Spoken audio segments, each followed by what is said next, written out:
As an investor, you're constantly looking for opportunity, for that edge, for the vehicle that will grow your capital.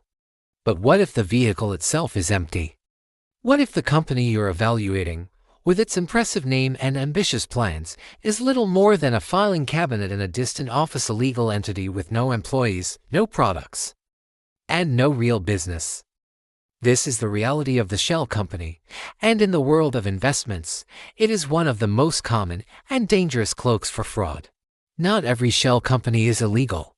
They can be used for legitimate purposes like holding assets or facilitating cross-border mergers.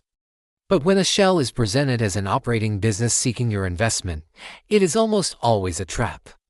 Today, we're moving from theory to practical action. This isn't about how criminals use shells to launder money. This is about how you, as an investor, can detect them before you write a check.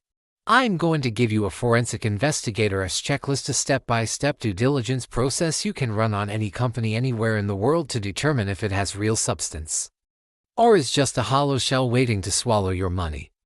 Your investment safety depends on your ability to see through the corporate veil. The very first and most powerful step is to demand and verify beneficial ownership. This is the cornerstone. Who really, ultimately, owns and controls this company?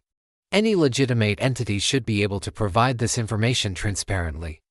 If you're met with evasion, complexity, or references to trusts and nominees without clear explanation, sound the alarm. Start with free, public resources. In many countries now, there are corporate registries where you can look up a company. The United Kingdom's Companies House, for example, is publicly accessible. The United States is rolling out its beneficial ownership registry under the Corporate Transparency Act. Search the company name. What do you see?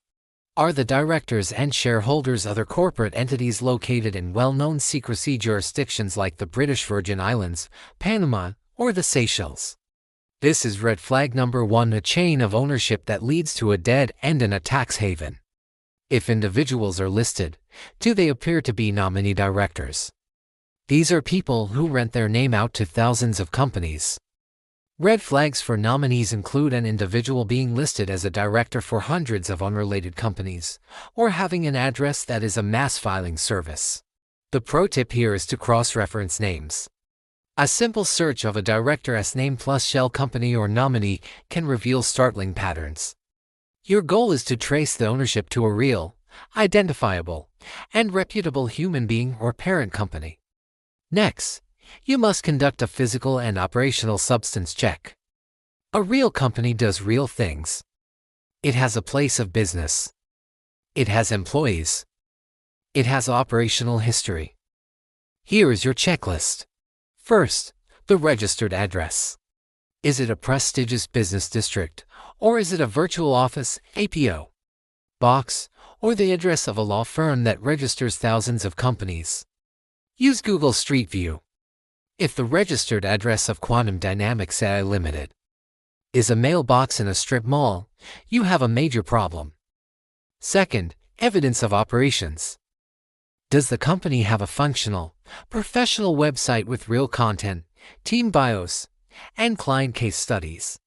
Or is it a generic, brochureware site with stock photos and vague promises? Check for a LinkedIn presence. Do employees list the company on their profiles? Are there any independent news articles, press releases, or industry recognitions that aren't self-published? Third, and critically, the human element. Who are the executives? Do they have verifiable, reputable career histories on LinkedIn or other professional networks?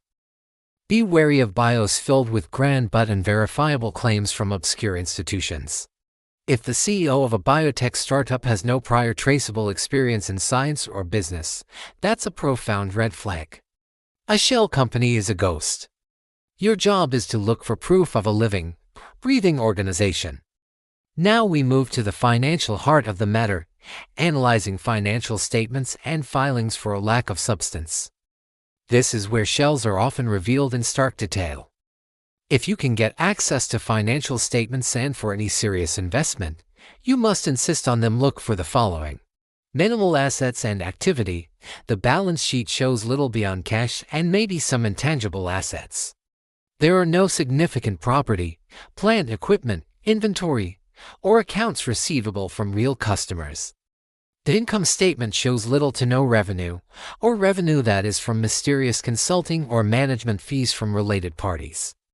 High cash balances with no clear purpose. A company claiming to be an operating business but sitting on a massive cash hoard with no clear R&D, marketing, or capital expenditure plans is suspicious. It can be a sign of a blank check company or a vehicle simply holding money. Related party transactions. This is a giant, flashing warning light. Are the company's revenues all from sales to another company owned by the same beneficial owner? Are its expenses all payments for services to a sister company in an offshore jurisdiction? These transactions can be used to simulate activity and move money, not to conduct real business. For publicly traded shells, like some SPACs or penny stocks, scrutinize the SEC or equivalent filings. Look for going concern warnings, auditor resignations, and disclosures about ongoing litigation or regulatory investigations. Understanding the context of the investment opportunity itself is also a diagnostic tool. Shell companies are rarely presented as such. They are packaged within a compelling narrative. Be hyper-aware of these scenarios. The ground floor opportunity in a complex structure. URE offered a chance to invest in a holding company in Cyprus that owns a subsidiary in Mauritius, that holds the rights to a revolutionary mining technology in a third and stable country. Complexity without a clear, logical commercial reason is a deliberate obfuscation tactic. The reverse merger or backdoor listing play. This is a classic way for a private shell with no operations to become public. A private operating company merges into the public shell, bypassing the scrutiny of an IPO. While not always fraudulent, it is a method often used by companies that might not withstand IPO due diligence. The investment with urgency and secrecy. You're pressured to invest quickly, told it's a once-in-a-lifetime chance, and discouraged from doing your own deep due diligence or sharing details with a professional advisor. This is the hallmark of fraud. A legitimate enterprise welcomes scrutiny, a shell or scam fears it. Finally, you must utilize professional and paid tools for deeper dives. For significant investments, the cost of a due diligence report is trivial compared to the risk of loss. Services like Dun & Bradstreet, LexisNexis, Orbis, and specialized investigative firms can provide detailed reports on a company's ownership structure, financial health, litigation history, and the reputations of its principals. You can also run checks for political exposed persons PEPs and sanctions lists. Is the beneficial owner a government official from a country known for corruption? This doesn't automatically mean fraud, but it significantly raises the risk level and requires enhanced due diligence. The common mistake of retail investors and even some inexperienced angels is relying solely on the promotional materials and charismatic pitch of the founders. You must become a detective. Trust, but verify. Verify everything. In conclusion, identifying a shell company in an investment is a process of connecting dots and demanding proof of life. It starts with a simple but forceful question: who owns this, and can you prove it?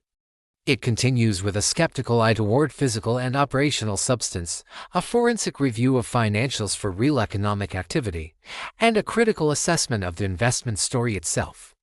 The red flags are consistent opacity in ownership, ghost-like operations, financials devoid of substance, and a narrative that relies on secrecy or complexity.